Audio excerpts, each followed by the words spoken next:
विषय है आधुनिक भारतीय इतिहास के अंतर्गत बंगाल का दूसरा भाग। इसका एक पहला भाग हम लोग पहले पढ़ चुके हैं। बंगाल के संदर्भ में ब्लैक होल की घटना अक्टूबर 1756 को मनिहारी युद्ध, फरवरी 57 में अलीनगर संधि, जून 1757 में प्लासी का युद्ध, अक्टूबर 1764 में बक्सर का युद्ध, 1765 में इलाहाबाद की दो संधियां। प्रथम संधि मुगल बादशाह शाह आलम और अंग्रेजों के बीच, और द्वितीय संधि अवध के नवाब शुजाउद्दौला और अंग्रेजों के बीच। फिर 1765 में बंगाल में द्वैध शासन, और 1772 में वारेन हेस्टिंग द्वारा बंगाल में द्वैध शासन का समापन।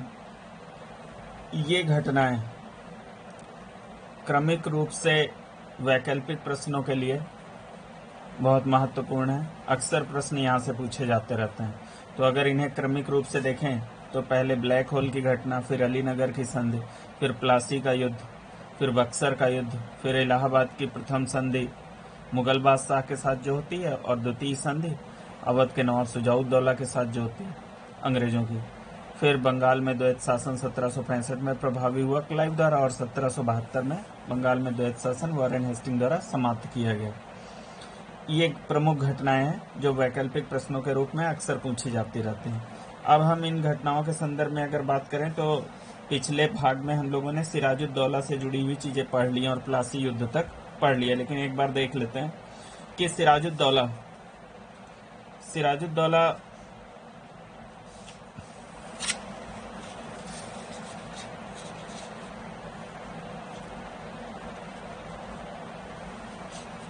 1756 में नवाब बना। नवाब बनते ही इसके तीन प्रमुख प्रतिद्वंदी, पूर्णिया के नवाब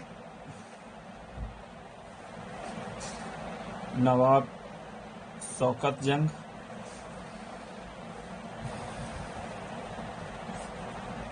इन्होंने नवाबी के लिए दावेदारी पेश की। हिंदू नेता राजवल्लभ जो इनका समर्थन कर रहा है शौकत जंग का, ये हिंदू नेता है। और ढाका के नवाब की विधवा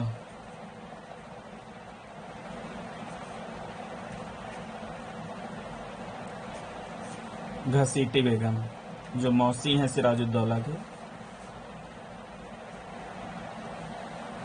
ये तीनों ही सिराजुद्दौला के प्रमुख प्रतिद्वंदी, और इनको उकसाने का काम अंग्रेज कर रहे हैं।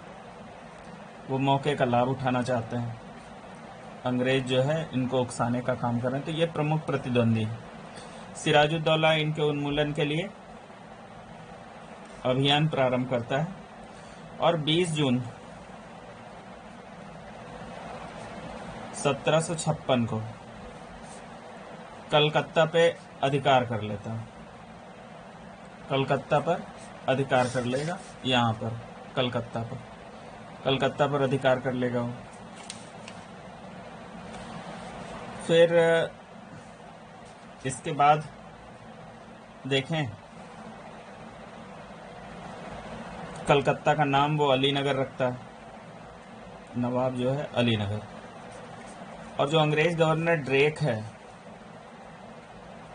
वो फुल्टा द्वीप पर शरण लेता है। फुल्टा द्वीप पर 20 जून को जब नवाब ने कलकत्ता पर अधिकार किया, तो इसका सामना करने वाला एक अंग्रेज अधिकारी हालवेल था, जो अपने काफ़ी संख्या में अंग्रेज बंधुओं के साथ बंदी बनाया जाता है। लगभग 146 अंग्रेजों को कैद कर किया जाता है। हालवेल ने अपनी पुस्तक ए लाइफ द वंडर्स में यह विवरण प्रस्तुत किया है कि बंदी बनाए गए 146 व्यक्तियों को, अंग्रेजों को, एक 18 फीट लंबी और लगभग 14 फीट चौड़ी काल कोठरी में 20 जून को बंद किया जाता है 1756 में, और अगले दिन जब खोला जाता है तो मात्र 23 लोग ही जीवित बचते हैं, बाकी 123 लोग घुटन के कारण मर जाते हैं। तो इस तरीके से उसने अपनी पुस्तक में एक विवरण दिया है जिसमें सिराजुद्दौला पर वो एक दाग के रूप में इस घटना को प्रस्तुत करता है। यह विवरण भ्रामक प्राप्त होता है क्योंकि तत्कालीन अन्य इतिहासकारों ने ऐसा कोई विवरण नहीं दिया है। इस घटना को ब्लैक होल घटना या काल कोठरी की घटना के नाम से जाना जाता है, जो 20 जून 1756 को घटी। 20 जून को बंद किए जाते हैं, 21 जून को उन्हें बाहर निकाला जाता है। फिर इसके बाद नवाब वापस चला जाता है और अक्टूबर 1756 में मनिहारी के युद्ध में अपने अन्य शत्रु शौकत जंग को पराजित कर मार डालता है।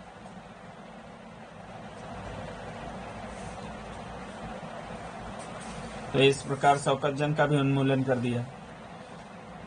ढाका के नवाब की विधवा घसीटी बेगम को सिराजुद्दौला अपने महल ले जाने में सफल होता है। तो इस प्रकार नवाब प्रारंभ में अंग्रेजों का, अपने प्रमुख प्रतिद्वंदियों का उन्मूलन करता है, लेकिन मद्रास कोठी से, यहाँ की कोठी से अंग्रेजों की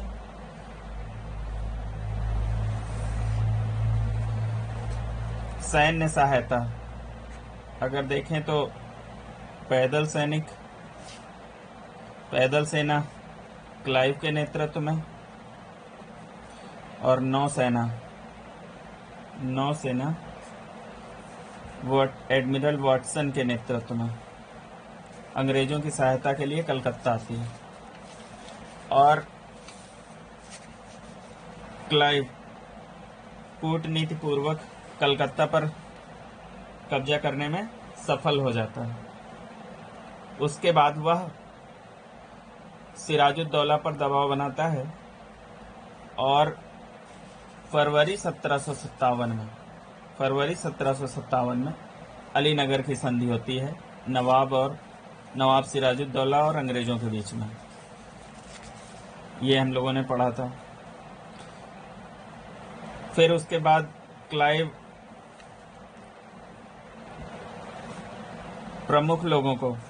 बंगाल के प्रमुख लोगों को, जिसमें नवाब के सेनापति मीर जाफर, सेना नायक राय दुर्लभ, कलकत्ता के एक प्रभारी अधिकारी मानिक चंद्र, एक धनी सौदागर अमी चंद, बंगाल का सबसे बड़ा बैंकर जगत सेठ आदि को अपनी ओर मिलाकर एक षड्यंत्र के तहत प्लासी का युद्ध होता है। प्लासी का युद्ध 23 जून 1757 को, आप देख रहे हैं ये प्लासी नादिया जिला है पश्चिम बंगाल का, वहां पे प्लासी का युद्ध लड़ा जाता है। प्लासी के युद्ध में एक और नवाब सिराजुद्दौला,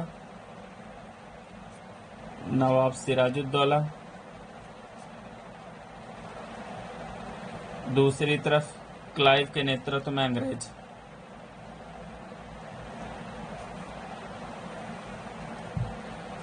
युद्ध होता है, इसमें अंग्रेज विजित होते हैं।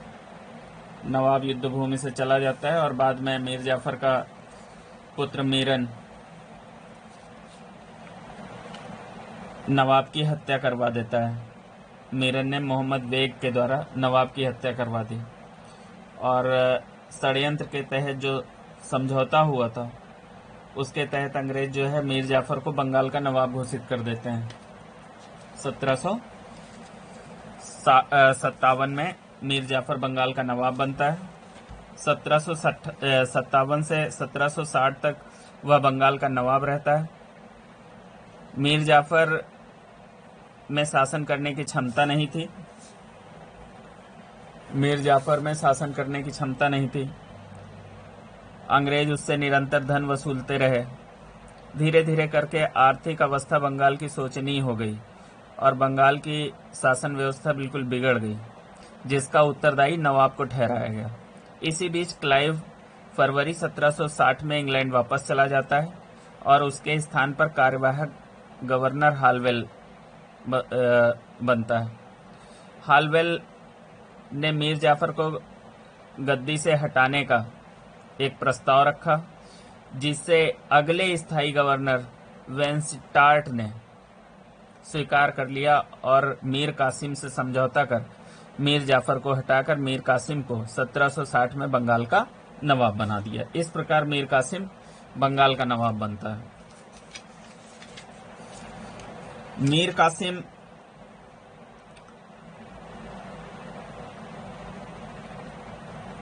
एक योग्य नवाब था।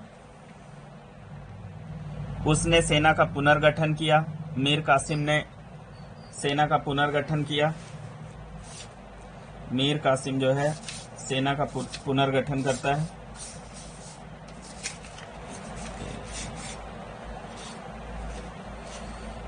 मीर कासिम सेना का पुनर्गठन करता है।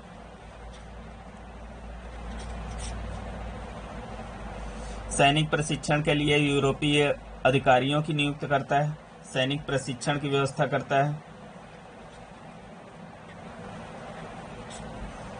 इसने एक अर्मीनियन अधिकारी गुरगिन खां को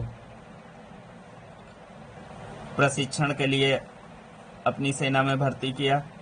एक मुस्लिम अधिकारी मोहम्मद तकीक खां को इसकी सहायता के लिए नियुक्त किया। मीर कासिम ने मुंगेर में तोपों तथा तोड़दार बंदूक बनाने की व्यवस्था की। इसने समरू नामक एक जर्मन को अपना सेनापति नियुक्त किया। आदि मीर कासिम द्वारा कई सुधार किए जाते हैं।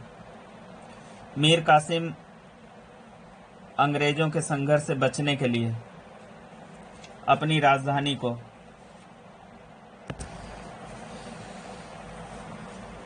मीर कासिम जो है अंग्रेजों का प्रभाव उसकी राजधानी मुर्शिदाबाद में ज्यादा बढ़ जाने के कारण उसने अपनी राजधानी को परिवर्तित करने का निर्णय लिया और उसने बंगाल की राजधानी मुर्शिदाबाद से मुंगेर हस्तांतरित कर दी।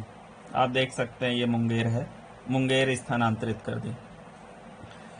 और 1717 से जो अंग्रेजों को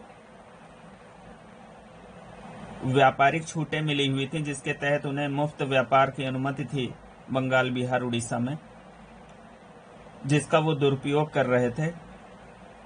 भारतीय व्यापारियों को भी इसके लिए प्रमोट कर रहे थे कि वो बिना चुंगी के ही व्यापारिक लाभ अंग्रेजों के माध्यम से प्राप्त करें, तो जिससे बंगाल के राजस्व को भारी हानि होती थी।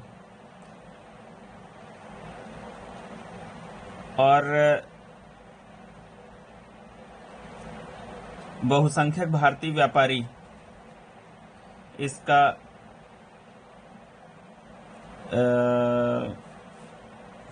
इससे दुष्प्रभावित थे, तो उसने सभी भारतीय व्यापारियों के लिए करों और चुंगियों को समाप्त कर दिया, जिससे उनकी स्थिति अंग्रेज व्यापारियों के बराबर की हो गई, जो अंग्रेजों को अच्छा नहीं लगा। आदि कई कारण रहे जो मीर कासिम द्वारा सुधार के रूप में किए गए और अंग्रेजों को वो अपने प्रतिकूल लगे, जिसके कारण उन्होंने आगे चलकर 1763 में मीर कासिम के स्थान पर पुनः मीर जाफर को बंगाल का नवाब घोषित कर दिया। ऐसे में मीर कासिम व अंग्रेजों के बीच कई संघर्ष हुए, जैसे कटवा का युद्ध जुलाई 1763 में, गिरिया का युद्ध सितंबर 1763 में, उदयनाला का युद्ध 1763 में।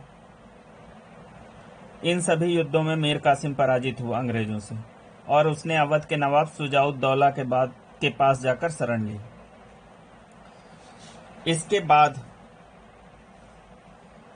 मीर कासिम, जो बंगाल का अपदस्थ नवाब है, मीर कासिम बंगाल का अपदस्थ नवाब,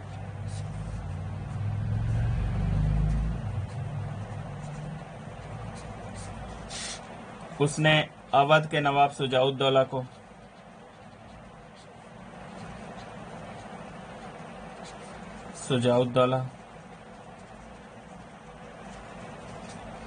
तथा तत्कालीन मुगल बादशाह शाह आलम द्वितीय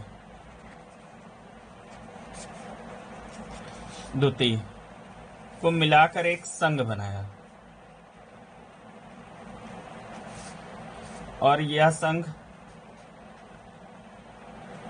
अंग्रेजों से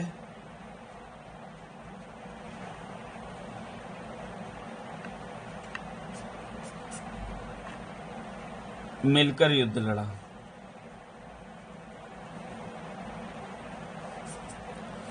एक और बंगाल के अपदस्थ नवाब मीर कासिम, अवध के नवाब शुजाउद्दौला और मुगल बादशाह शाह आलम द्वितीय, और दूसरी ओर अंग्रेज की कमान हेक्टर मुनरो के हाथ में। यह युद्ध आप देख सकते हैं 22 अक्टूबर 1764 को, यह युद्ध 22 अक्टूबर 1764 को बक्सर के युद्ध के रूप में लड़ा गया। ये बक्सर की लोकेशन है, बक्सर में यह युद्ध हुआ और इस युद्ध में यह समूह पराजित हुआ। मीर कासिम दिल्ली की ओर भाग गया और अवध के नवाब शुजाउद्दौला और मुगल बादशाह शाह आलम द्वितीय अंग्रेजों की शरण में चले गए। कहा जाता है कि प्लासी के युद्ध में अंग्रेजों की सफलता षड्यंत्र और कुटिल नीति पर आधारित थी। इसके विपरीत बक्सर के युद्ध में कंपनी द्वारा विशुद्ध सैनिक शक्ति के आधार पर विजय प्राप्त की गई थी। वास्तव में भारत में ब्रिटिश शक्ति का प्रारंभ बक्सर के युद्ध से ही होता है। बक्सर के युद्ध ने बंगाल में कंपनी के शासन को पूर्ण रूप से लागू कर दिया। अब देख लेते हैं कि बक्सर के युद्ध के बाद क्या होता है। तो बक्सर के युद्ध के बाद 5 जनवरी 1765 को मीर जाफर की मृत्यु हो जाती है। मीर जाफर की मृत्यु जनवरी 1765 में, और इसके बाद मीर जाफर के पुत्र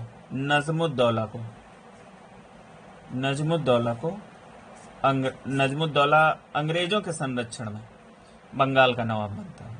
आप देख सकते हैं ये क्रम था नवाबों का जो हम लोगों ने देखा है पहले। मीर जाफर के बाद नजमुद्दौला। इस लिस्ट में आप देख रहे हैं कि अंतिम नवाब मुबारकुद्दौला। पहले नवाब मुर्शीद कुली खां बंगाल के स्वतंत्र संस्थापक भी हैं। ये राजधानी का अगर क्रम देखा जाए तो पहले बंगाल की राजधानी ढाका हुआ करती थी, फिर ढाका से मुर्शिदाबाद गई, मुर्शीद कुली खां द्वारा मुर्शिदाबाद ले जाई गई, और मुर्शिदाबाद से मुंगेर कौन लाया? तो मीर कासिम। ये बंगाल की राजधानी का क्रम देख सकते हैं इस सदी के संदर्भ में अगर देखा जाए। फिर अब आगे देखते हैं। इस युद्ध के बाद बक्सर का युद्ध हम लोगों ने देख लिया।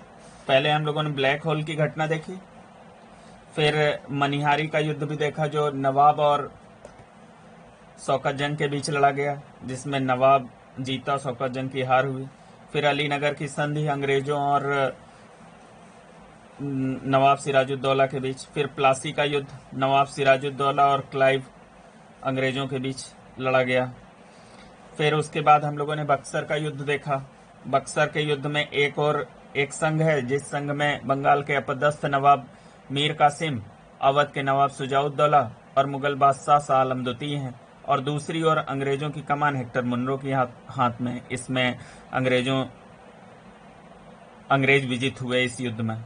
फिर इसके बाद अब हम लोग देखेंगे इलाहाबाद की संधियां। इलाहाबाद की संधियां बहुत महत्वपूर्ण है, जो अक्सर पेपर में पूछी जाती हैं, चाहे वस्तुनिष्ठ प्रश्न हो चाहे वैकल्पिक प्रश्न हो। इलाहाबाद की 2 संधियां हुई। प्रथम संधि अंग्रेज और मुगल बादशाह शाह आलम द्वितीय के बीच, और द्वितीय इलाहाबाद की संधि जो अंग्रेज और अवध के नवाब शुजाउद्दौला के बीच। तो हम लोग प्रथम इलाहाबाद की संधि की बात करते हैं। यह संधि 12 अगस्त 1765 को संपन्न हुई। इस संधि में हस्ताक्षर मुगल बादशाह शाह आलम द्वितीय और बंगाल के नवाब नजमुद्दौला एवं रॉबर्ट क्लाइव के हैं। बंगाल के नवाब के हस्ताक्षर इसलिए हैं क्योंकि बंगाल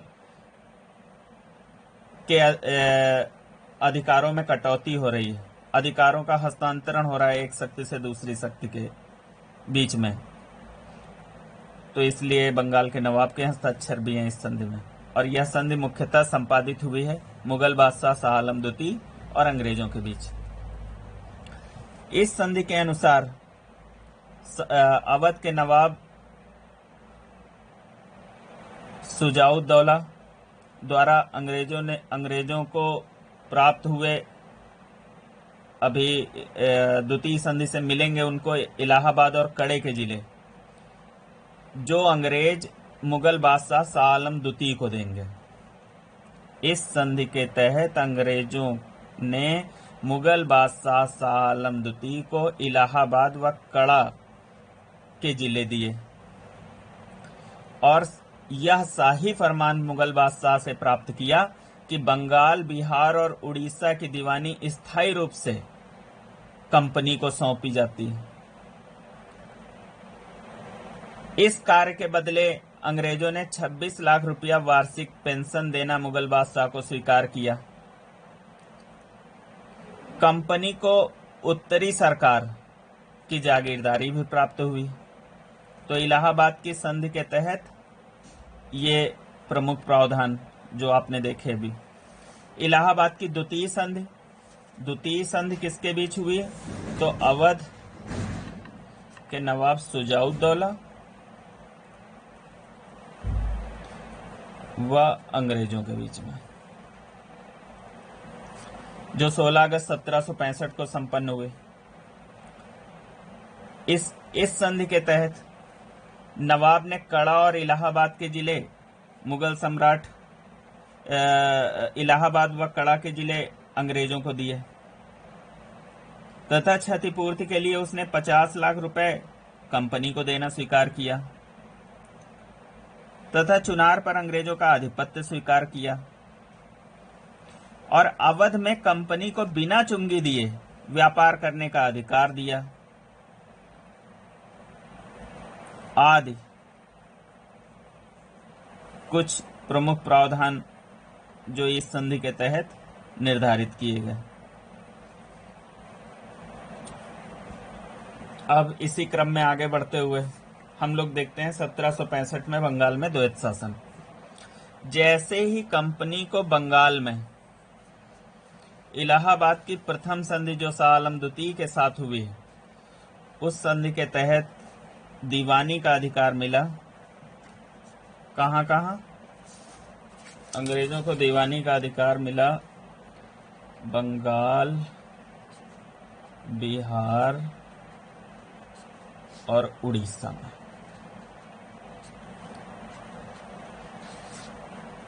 का अधिकार अंग्रेजों को मिल गया तथा निजामत का अधिकार, प्रशासन का मुख्य अधिकार किसके पास रहा? नवाब के पास। तो एक ही समय पर एक ही स्थान में दो शासक, दीवानी के संदर्भ में या राजस्व वसूली के संदर्भ में समस्त शासन का अधिकार किसके पास है? अंग्रेजों के पास। और बंगाल के समस्त प्रशासन का अधिकार किसके पास है? नवाब के पास। तो एक ही समय में दो लोग एक साथ बंगाल पर शासन कर रहे हैं, इसे ही बंगाल का द्वैत शासन कहते हैं। और यह स्थापित किया गया रॉबर्ट क्लाइव द्वारा, क्योंकि रॉबर्ट क्लाइव ने ही इलाहाबाद की प्रथम संधि से मुगल बादशाह से बंगाल, बिहार, उड़ीसा की दीवानी का अधिकार प्राप्त किया था। तो बंगाल में द्वैत शासन 1765 में किसने लगाया? तो रॉबर्ट क्लाइव ने, जिसे आगे चलकर जो नवाब के हाथ में प्रशासन का उत्तरदायित्व भी होगा, बंगाल की नवाबी का जो क्रम चला आ रहा था उसे वॉरेन हेस्टिंग द्वारा समाप्त कर दिया जाएगा और संपूर्ण अधिकार अपने पास ले लिए जाएंगे। तो बंगाल में द्वैत शासन जो क्लाइव द्वारा स्थापित किया गया था वो समाप्त हो जाएगा 1772 में। तो बंगाल में द्वैत शासन लगाया किसने? तो रॉबर्ट क्लाइव ने। समाप्त किसने किया? तो वॉरेन हेस्टिंग ने। अब अंग्रेजों को ये जो बंगाल, बिहार और उड़ीसा में दीवानी का अधिकार मिला था, अब अंग्रेजों के लिए एक चुनौती थी, क्योंकि वो भारतीय व्यवस्था से अभी पूरी तरीके से अनजान थे। तो इसलिए उन्होंने बंगाल, बिहार और उड़ीसा में उप दीवान नियुक्त किए। उप दीवान, जैसे बंगाल में रजा खां को उप दीवान बनाया, बिहार में राजा सिताब राय को,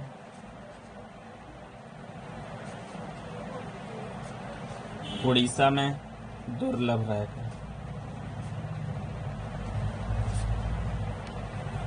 ये उप दीवान नियुक्त किए गए अंग्रेजों द्वारा। तो अभी आपने देखा बंगाल की प्रमुख घटनाओं में, जैसे ब्लैक होल की घटना, मनिहारी का युद्ध, अलीनगर की संधि, प्लासी का युद्ध। प्लासी के युद्ध के समय बंगाल का नवाब कौन था? तो सिराजुद्दौला। बक्सर युद्ध के समय आप देखते हैं मीर कासिम तो बंगाल का अपदस्थ नवाब है, तो बंगाल का वास्तविक नवाब कौन है? तो मीर जाफर। पुनः आप देख सकते हैं इस सूची में मीर कासिम के बाद फिर से मीर जाफर 1763 से 1765। तो बक्सर के युद्ध के समय बंगाल का नवाब कौन है? तो मीर जाफर। फिर इलाहाबाद की संधियां, तो इलाहाबाद की प्रथम संधि अंग्रेज और मुगल बादशाह शाह आलम द्वितीय के बीच, और इलाहाबाद की द्वितीय संधि अंग्रेज और अवध के नवाब शुजाउद्दौला के बीच। फिर 1765 में बंगाल का द्वैत शासन, अभी आपने देखी है।